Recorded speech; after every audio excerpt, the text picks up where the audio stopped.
بسم اللہ الرحمن الرحیم۔ السلام علیکم ناظرین۔ ایک سپریم کورٹ، دو اصول، ایک ہی سپریم کورٹ، ایک ہی قسم کے کیس میں ایک میں فیصلہ کچھ اور، دوسرے میں فیصلہ کچھ اور۔ ایک ہی سپریم کورٹ جس نے ایک اسلام آباد کے ایک ٹاور کے بارے میں جو کہ اللیگل ٹاور تھا، جس کو غلط طریقے سے بنایا گیا، اس کو ریگولرائز کر دیا گیا۔ ایک ہی وہی سپریم کورٹ جب کراچی میں ایک بلڈنگ کے بارے میں، ایک ٹاور کے بارے میں جس کے جو اللیگل تھا، اس کے بارے میں جب فیصلہ دیا، وہ اس کو ریگولرائز کرنے سے انکار کر دیا۔ جو اسلام آباد میں ٹاور تھا وہ بہت امپورٹنٹ جگہ کے اوپر، کانسٹیٹیوشن ایونیو کے اوپر ہے، اور اس میں جو پلاٹس ہیں وہ اشرافیہ کے میں جو لوگ ہیں، جو انفلوئنشل لوگ ہیں، موسٹ انفلوئنشل لوگ، ان کے فلیٹس ہیں اس میں۔ اور کراچی کے جو ٹاور ہے اس کے بارے میں جو فیصلہ ہوا، اس ٹاور میں جو لوگ رہائشی تھے وہ عام لوگ تھے۔ تو اس ایشو کے اوپر عمر چیمہ نے ایک بڑی اچھی سٹوری کی ہے، جس کے اوپر بڑے سیریس کویسچنز ریز ہوتے ہیں کہ یہ ایسا کیوں ہے کہ ایک ہی کورٹ ہو، ایک ہی عدالت ہو، اور اس کے اصول جو ہیں وہ ایک ہی قسم کے کیسز میں دو کیس سامنے اگر ہوں تو ان کے لیے ڈفرینٹ کیسے ہو سکتے ہیں۔ تو میں تھوڑا سا آپ کو وہ ڈیٹیل بتا دیتا ہوں جو عمر چیمہ نے لکھی ہے، اور and it's a very good story, اور اس کے بارے میں تھوڑا سا میں آپ کو بتا دیتا ہوں کہ انہوں نے کیا لکھا۔ عمر چیمہ لکھتے ہیں کہ گزشتہ 3 سال کے دوران سپریم کورٹ کے ہاتھوں سنائے گئے فیصلوں کی وجہ سے پاکستان کے 2 شہروں کراچی اور اسلام آباد میں قائم 2 بلند و بالا عمارتوں، نسلہ ٹاور جو کہ کراچی میں ہے اور گرینڈ حیات ہوٹل جو کہ اسلام آباد میں ہے، کہ کس کی قسمت مختلف رہی۔ جنوری 2019 میں اس وقت چیف جسٹس ثاقب نثار کی سربراہی میں 3 رکنی بینچ نے گرینڈ حیات ہوٹل، یہ جو اسلام آباد میں ہے، جو کانسٹیٹیوشن ایونیو میں، اس کی لیز بحال کر دی، جسے سی ڈی اے نے قوانین کی خلاف ورزی کی وجہ سے منسوخ کر دیا تھا۔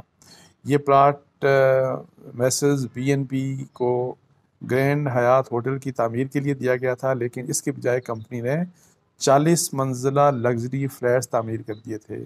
مطلب ہوٹل کے لیے وہ دیا گیا تھا، لیکن ہوٹل کی جگہ انہوں نے لگژری فلیٹس وہاں پہ تعمیر کر دیے 40، اور سرسبز علاقے کو رہائشی اور کمرشل علاقے میں تبدیل کر دیا۔ یہ فلیٹس اعلیٰ ترین شخصیات کو فروخت کیے گئے، جن میں وزیر اعظم عمران خان بھی شامل ہیں، ان کا بھی فلیٹ وہاں پہ ہے، سابق چیف جسٹس ناصر الملک بھی شامل ہیں، اور بھی مختلف لوگ شامل ہیں، انفلوئنشل لوگ جنرلی اس میں شامل ہیں۔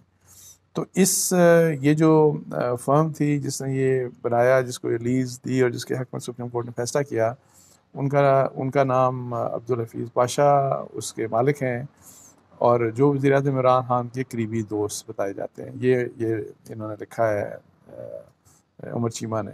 سپریم کورٹ نے مختصر آرڈر میں لیز بحال کرنے کا حکم دیا، اور یہ آرڈر جسٹس ثاقب نثار نے اپنی ریٹائرمنٹ سے 1 ہفتہ قبل جاری کیا تھا، اور انہوں نے یہی جو میسرز بی این پی ہے اس پر 18 ارب روپے کا جرمانہ عائد کیا گیا، لیکن اس کے تعین کا کوئی طریقہ دستیاب نہیں۔ یعنی جرمانہ تو لگا دیا، لیکن طریقہ کار اس میں دستیاب نہیں تھا۔ اس وقت ثاقب نثار کے الفاظ بہت مشہور ہوئے تھے کہ جرمانے کی رقم کے متعلق انہیں خواب آیا تھا۔ یہ مطلب اس وقت انہوں نے کہا ہوگا آبزرویشن کے دوران واٹ ایور، تو اس کو کوٹ کر رہے ہیں چیمہ صاحب۔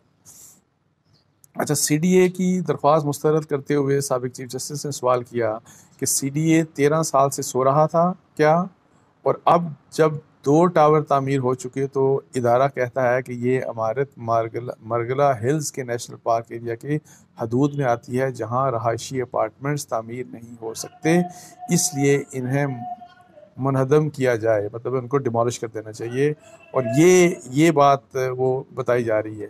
جیسے ثاقب نثار نے سوال کیا تھا کہ سپریم کورٹ کی عمارت اور سیکریٹریٹ بھی اسی ایریا میں آتے ہیں، تو کیا ان عمارتوں کو بھی منہدم کر دیں؟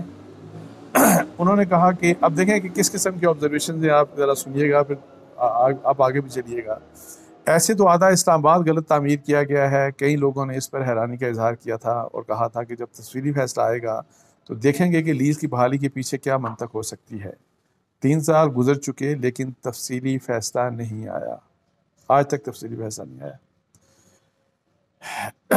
اسی دوران سی ڈی اے نے عدالت کے مختصر آرڈر کی روشنی میں عمارت بنانے والوں کے ساتھ جرمانے کی رقم کی وصولی کا طریقہ کار بھی طے کر لیا۔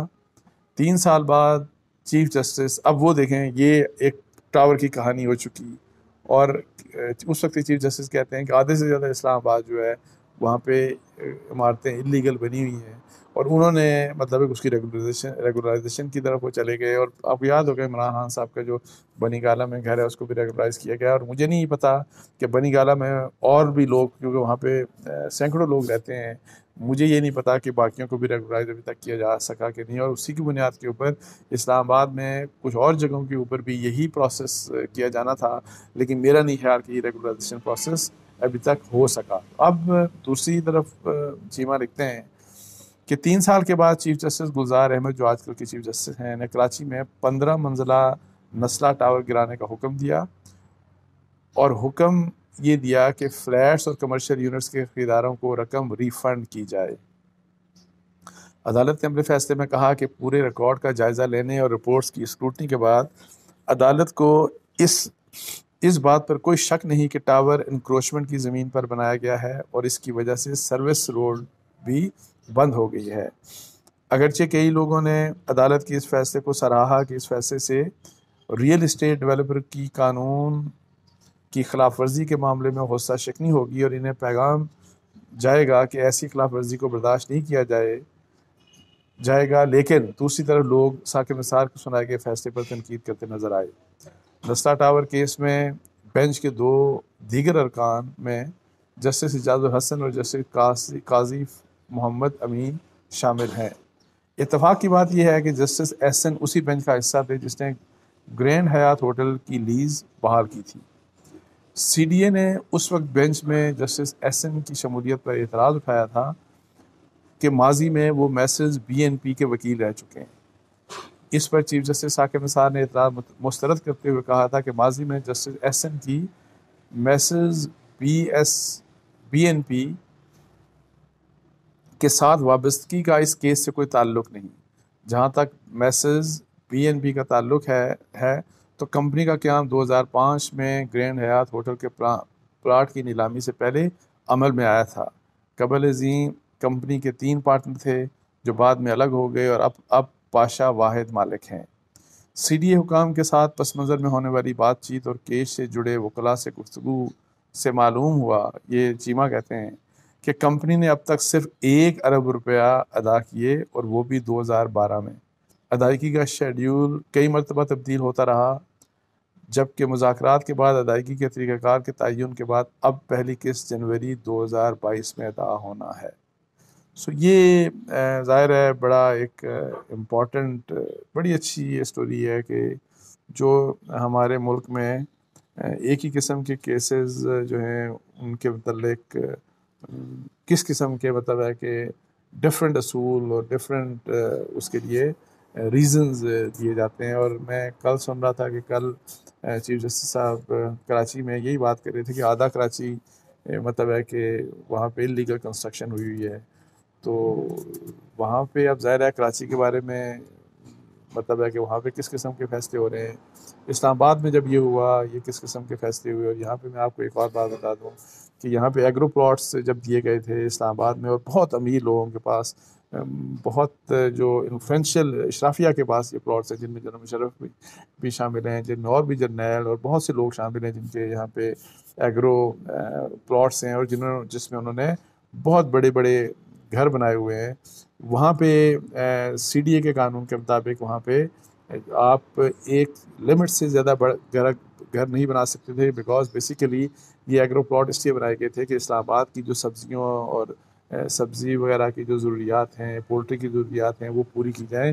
اور یہ ایگرو پلاٹ دینے کا مقصد وہ تھا. لیکن یہاں پہ بڑے بڑے محل قائم ہو چکے ہیں. اور اس کے بارے میں بھی مجھے یاد ہے کہ سپریم کورٹ نے ایک دفعہ فیصلہ کیا تھا کہ ان کو انشور کیا جائے کہ جس مقصد کے لیے پلاٹس بنائے گئے ہیں کہ اسی کے لیے ہی استعمال ہوں، لیکن اس کے اوپر کوئی عمل آج تک نہیں ہو سکا. اس کے ساتھ ہی مجھے اجازت دیجیے. جزاک اللہ. السلام علیکم و رحمۃ اللہ.